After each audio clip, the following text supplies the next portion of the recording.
حضور پاک صلی اللہ علیہ وسلم کی بارگاہ میں ایک مہمان آتا ہے رات کے وقت، اور حضور صلی اللہ علیہ وسلم اپنے صحابہ میں فرماتے ہیں ہے کوئی جو میرے مہمان کی مہمان نوازی کرے، اللہ اسے جنت سے کھانا کھلائے۔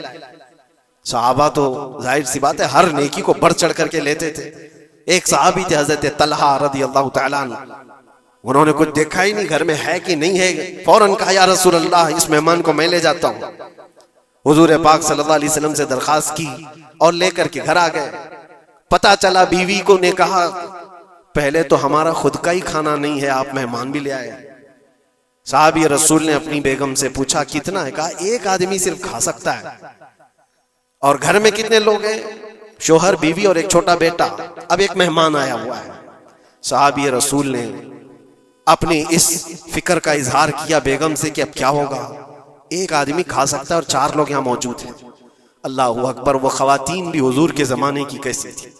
انہوں نے کہا اپنے شوہر سے گھبرائیے مت، میں بچے کو تھپکیاں دے کر سلا دوں گی، آج ایسے سلا دوں گی، اور دسترخوان پر جب بیٹھے ہیں آپ کو کھانا میں پروس دوں گی، اور پھر بتی اچانک گل کر دیں گے، چراغ بند کر دیا جائے گا، آپ کھانے جیسا منہ چلاتے رہیں اور اس مہمان کو لگے کہ آپ بھی کھا رہے ہیں، اور کھانا پورا اس کے سامنے رکھیں تاکہ وہ پیٹ بھر کر کھا لے۔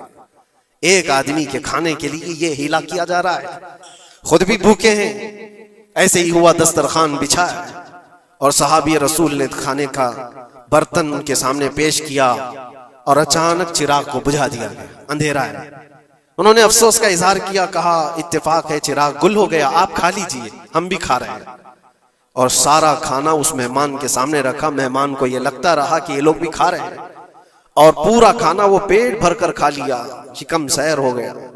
اور اس کے بعد برتن اٹھا دیا گیا۔ وہ صحابی رسول حضرت طلحہ بھی بھوکے سوئے، ان کی بیوی بھی بھوکی سوئی، ان کا بیٹا بھی بھوکا سویا، صرف ایک مہمان کی مہمان نوازی کے لیے، اپنی عزیز چیز، اپنی پسندیدہ چیز قربان اللہ کے نام پر۔ لیکن میرے عزیزوں، واقعہ صرف اتنا ہی نہیں ہے۔ صبح ہوتی ہے، حضور پاک صلی اللہ علیہ وسلم صحابہ سے کہتے ہیں طلحہ کہاں ہے؟